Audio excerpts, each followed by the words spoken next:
Olá pessoal, sejam bem-vindos ao canal, eu sou a Gi e hoje nós temos o projeto Trilhando Autores.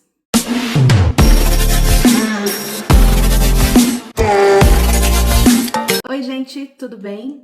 Bom, hoje então nós vamos fazer a primeira atualização do projeto Trilhando Autores. A primeira autora que está sendo trilhada aqui no canal é a Sylvia Plath. Eu estou lendo os diários dela de 1950 a 1962. E se você não sabe sobre esse projeto, eu vou deixar o vídeo de apresentação dele que eu fiz há pouco mais de um mês aqui no canal, onde eu conto como que vai funcionar e conto também que a primeira autora que está sendo trilhada aqui é a Sylvia Plath. Então, nesse vídeo de apresentação, eu vou dividir ele em algumas partes, né, para que a gente possa conversar um pouco sobre o que eu já li desses diários, mas antes disso eu vou pedir para vocês curtirem o vídeo, se inscreverem no canal, deixarem algum comentário aqui para mim, se você já leu esses diários, o que você pensa a respeito disso. Bom, como eu falei, eu vou dividir em partes. Eu vou primeiro falar de alguns dados biográficos da Sylvia Plath, que eu consegui pegar a partir da leitura dos diários. Num segundo momento, eu vou levantar alguns assuntos que ela traz aqui, que eu acho que são importantes para a gente conversar e conhecer um pouco mais essa autora. E por fim, eu vou falar desse livro mesmo, como ele está dividido, como eu estou lendo ele, né? Para que sirva até um pouco de sugestão, caso você tenha ele aí na estante e não tenha decidido ainda como que vai ler ele. Eu acho que eu encontrei uma maneira interessante, que dá um fluxo de leitura bom para ele. Então, no final do vídeo, eu vou falar como que está sendo essa leitura nessa questão mais de organização. Então vamos lá, vamos falar um pouco da biografia assim, da Sylvia Plath, o que estava acontecendo na vida dela quando ela escreveu esses diários. Eu li até agora de 1950 a 1953. Nesses 3 anos que eu já li, ela é o período que ela está entrando na faculdade, né? Então ela mora ali na moradia estudantil, então tem um pouco desse dia a dia da universidade. Ela também, em férias, ela costumava trabalhar em alguns lugares, né? Então ela conta um pouco desses trabalhos. Então é esse momento ali que a pessoa sai da casa dos pais, né? E começa a sua vida, né? Andar um pouquinho assim mais com as próprias pernas, conhecer mais pessoas, ter contatos com rapazes também, né? Ela conta bastante aqui os namoradinhos que ela tem, os encontros que ela tem, os passeios que ela faz, enfim, então é esse momento ali de ir para a universidade, de estudar, também trabalhar aquela correria, né? Dinheiro pouco, precisa cumprir as coisas da faculdade, mas também precisa ter um pouco de dinheiro. Então é essa vida aí que a Sylvia está vivendo nesse momento, né? Eu vou começar falando então agora de alguns assuntos que eu vejo que foram mais recorrentes aqui e que eu acho que são importantes para a gente conhecer, né? Para a gente começar a trilhar um pouco a mente, né? A personalidade, enfim, conhecer um pouco a Sylvia Plath. Bom, o primeiro assunto que ela traz aqui, que eu acho que é importante a gente conversar, é a questão dessa necessidade que ela tinha de estar com pessoas. Então, sempre que ela ficava sozinha, mesmo que fosse por pouco tempo, eu consegui perceber assim que ela ficava triste, ficava mal-humorada. Então, ela era uma pessoa que gostava de estar com pessoas. E isso ela deixa claro assim, já bem no começo assim, do livro, aqui na página, entre a página 44 e 45, tem uma entrada, essa é a minha edição, deixa eu mostrar para vocês de novo, dessa edição aqui que eu tenho. Tem uma entrada que ela fala, né, que ela entende o que é solidão. Então assim, ela tá voltando do feriado de Ação de Graças, lá para moradia estudantil, e ela tá sozinha, né, as pessoas não chegaram ainda. E aí ela começa a refletir sobre isso, ela fica mal, assim, ela não gosta, e ela fala que naquele momento ela entende o que é a solidão. Assim, dali a 20, 30 minutos, as amigas que moram ali com ela já iam chegar, né? Mas ela tem essa necessidade de estar com alguém, né? Ela estar sozinha é algo que ela não se sente bem. Ela vai dizer assim na página 45. Eu me odeio por ter de ficar aqui sentada e ser castigada por não sei o que dentro de mim. Aqui estou, um monte de recordações do passado e sonhos futuros reunidos, no monte de carne razoavelmente atraente. Lembro-me do que esta carne já passou, sonho com o que passará. Esta solidão diminuirá e desvanecerá sem dúvida quando amanhã eu mergulhar novamente nos cursos, na necessidade de estudar para os exames. Mas agora este falso objetivo foi suspenso e giro num vácuo temporário. Aí mais para frente. Sim, há alegria, realização e companheirismo, mas a solidão da alma, em sua autoconsciência medonha, é horrível e predominante. E veja, ela chega na moradia estudantil, ela está ali sozinha, ela fica triste com isso, E aí ela começa a pensar nessa coisa da solidão e isso vai escalando até chegar na solidão da alma, né? Que é algo muito mais profundo, muito mais complexo, né? Então, ela sempre vai nesse vórtice, sabe? Que nesse redemoinho, que ela começa a pensar sobre um assunto e aí ela vai escalando esse assunto até a profundidade, até a complexidade. Outro assunto que é bem recorrente aqui é essa ideia, né, essa relação que ela tem com os homens.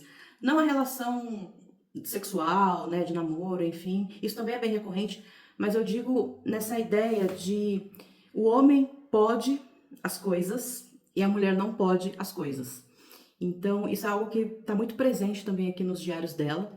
E aqui nas páginas 96 e 97 tem uma entrada que eu acho que representa muito bem isso, que ela vai dizer o seguinte: um homem, se escolher ser promíscuo, pode continuar torcendo o nariz para a promiscuidade do ponto de vista estético.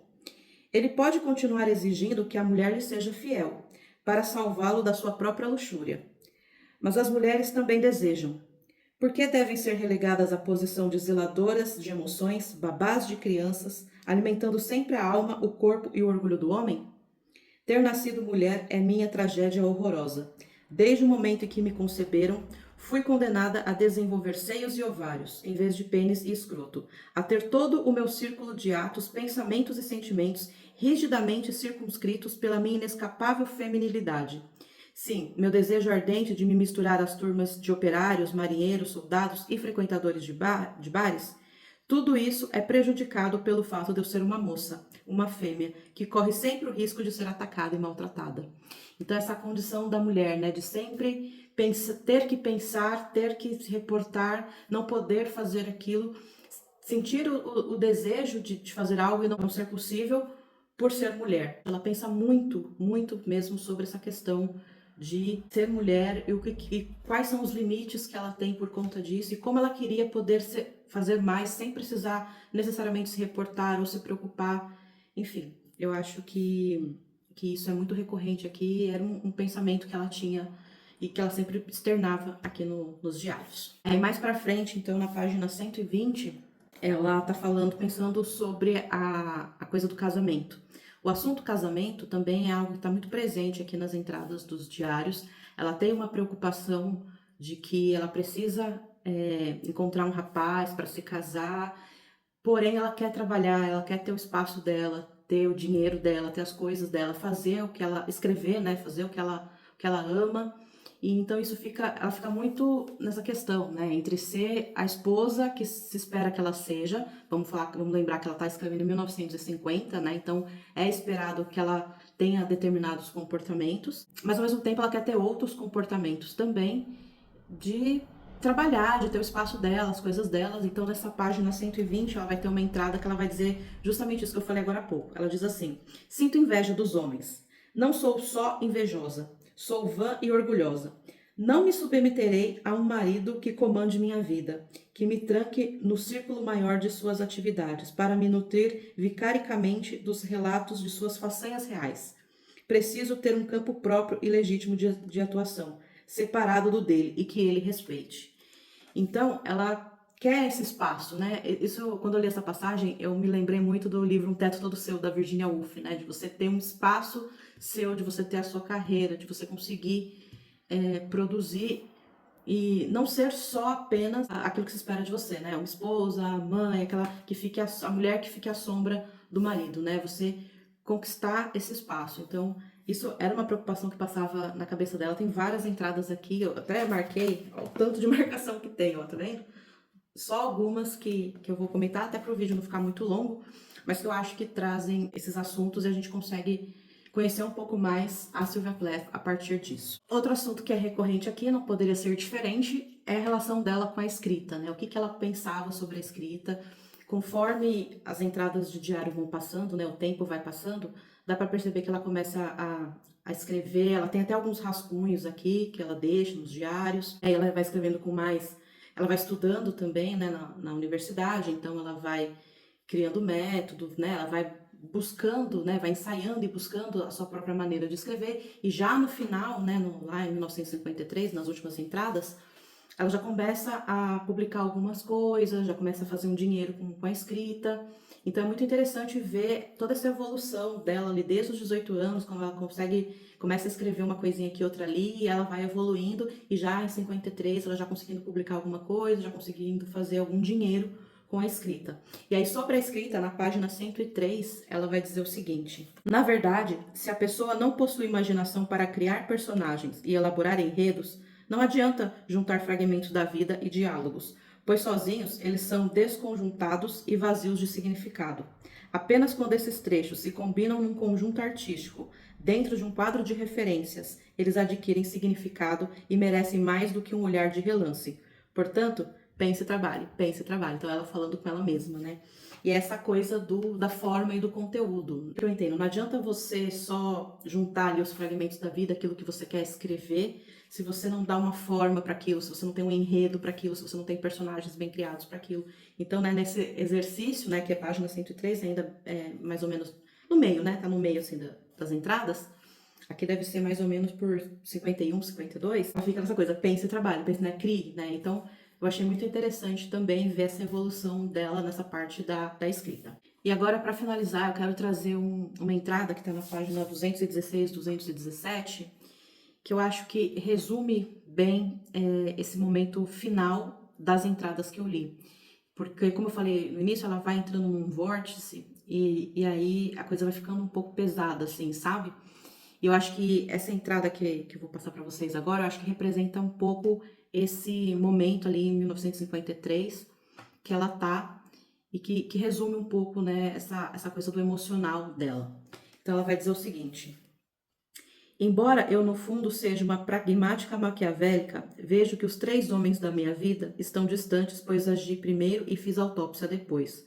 Não pensei com clareza. Garota estúpida, você jamais conquistará alguém apelando para a piedade. Né? De novo, essa coisa de estar com pessoas. Então, nesse momento aqui, ela tinha três pretendentes, ela estava interessada, e por situações ali, eles se afastaram dela, né? E situações que ela se culpa por isso, né? E essa parte, né? Você jamais conquistará alguém apelando para a piedade. Ou seja, essa necessidade de estar com alguém é tão grande que apela para que a pessoa fique com ela por dó, por pena, por piedade. Então, muito triste, né? Porque é uma moça linda, uma moça jovem, é uma moça cheia de vida. As entradas aqui, ela está fazendo os passeios dela, estudando, sabe, trabalhando. Você vê que é uma moça cheia de vida, uma moça feliz, mas que ao mesmo tempo lida com essa mente, né, que sofre, né, com esses sentimentos que é difícil de explicar, né, e ela vai colocando aqui no papel e a gente precisa exercer ali a sensibilidade para conseguir perceber a profundidade disso. Aí mais pra frente. Quero escrever por ter um ímpeto de me destacar no meio de traduzir e expressar a vida. Não consigo me satisfazer com a tarefa colossal de simplesmente viver. Você já não consegue só viver, ela precisa expressar a vida de alguma forma e essa forma para ela é a escrita. Não preciso organizar a vida em sonetos e cestinas e produzir um reflexo verbal para os 60 watts da minha cabeça iluminada. O amor é uma ilusão, mas poderia aceitá-lo de bom grado, se pudesse acreditar nele. Aí, mais pra frente, já para finalizar, sinto-me cansada, banal, e agora me torno monossilábica e também tautológica. Amanhã é outro dia, a me aproximar da morte, que nunca poderá acontecer comigo, pois eu sou eu, invulnerável. Ao ver o suco de laranja e café, até o suicida embrionário se anima visivelmente. Então veja, aconteceu uma situação em que, situações em que esses três pretendentes aí que ela estava se envolvendo ficaram distantes dela e ela começa a refletir sobre isso até que ela chega na questão, né, de auto-extermínio. Agora falando de uma maneira geral, assim, sobre esses diários. Eu vejo que, assim, ela era uma moça, de novo, jovem, linda, cheia de vida, que sim, se divertia, mas que ao mesmo tempo ela tinha alguma coisa dentro dela que ela precisa botar para fora, né? E escrever é uma maneira de botar para fora, né? Então ela já escrevia poemas aqui, os diários também é uma forma, né, de botar para fora. Mas quando algo ruim acontecia, né, algo que ela ficava chateada, que ela ficava triste, que ela se sentia mal, sempre vinham esses pensamentos que, assim, ela entra nesse vórtice que chega ao limite, assim. né? Então, acho que isso é muito presente nos diários, o que torna essa leitura um pouco desafiadora. E aí, já entrando então, né, nessa parte que eu falei, que eu ia falar sobre como que tá a divisão desse livro aqui, como que eu tô lendo, esse livro ele pode ser dividido em 3 partes. Então, ela tem essa primeira parte, que foi a que eu li, né, os diários de 1950 a 1953, que é a maior parte contínua dos diários, né? Então, tem ali 220 páginas mais ou menos. E aí, depois, de 54 a 62, você tem várias partezinhas que são fragmentadas. Então, tem 54, 55, aí depois 56, 57, aí depois tem uma só 58, sabe? Elas são mais fragmentadas, que seria uma segunda parte. E no final você tem alguns apêndices, que são partes de cartas ou outras entradas mais fragmentadas ainda dos diários. Então, como que eu tô fazendo? Eu li essa primeira parte. Durante essa primeira parte, né, que vai de 50 a 53, ela tem algumas notas da tradução, né, dizendo, olha, terminou uma entrada, ela coloca a nota do tradutor. Apêndice número tal tem uma entrada tal. E aí eu vou lá no apêndice, leio e depois volto, sabe? Eu tô fazendo dessa forma. Eu tinha pensado em ler os apêndices separados, mas eu acho melhor ler dessa forma, porque senão não ia fazer muito sentido. Eu tô lendo também 10 páginas por dia, né? Então, aqui tem 220 páginas, até onde eu estou. Então, levei aí mais ou menos 22 dias para ler. Na verdade, foi mais, porque teve alguns dias que eu li menos de 10 páginas, porque tem algumas entradas, como essas, né, que eu li para vocês aqui, que elas exigem mais pensamento, sabe? Que eu parava para pensar, para refletir, para entender. Tem algumas partes que ela tá bem triste, assim, bem mal, então você não tem como você não ficar conduída com a situação. Você vê uma moça tão linda, tão talentosa, né? Sofrendo tanto, né? Enfim. Então eu parava, lia uma entrada desse tipo, aí eu parava um pouco, aí depois eu lia, enfim, continuava, né, nos dias seguintes, e tá sendo assim, e vai continuar sendo assim agora no mês de março também. Então eu vou começar essa parte que ela é mais fragmentada, de 54 a 62 são 8 anos aí, então eu acho que em março eu vou ler os próximos 4 anos, aí em abril eu leio os últimos 4 anos, né? Eu já li os 3 anos, né, agora em fevereiro, então eu acho que vai ser um ritmo bom, tá certo? Então é isso, espero que vocês tenham gostado do vídeo. No mês que vem, então, eu volto com mais uma atualização desses diários aqui, pra gente continuar conhecendo essa autora, trilhando ela cada vez mais. Então espero que vocês tenham gostado do vídeo, não se esqueçam de curtir o vídeo, se inscrever no canal. Grande beijo pra vocês, ótimas leituras e até mais. Tchau!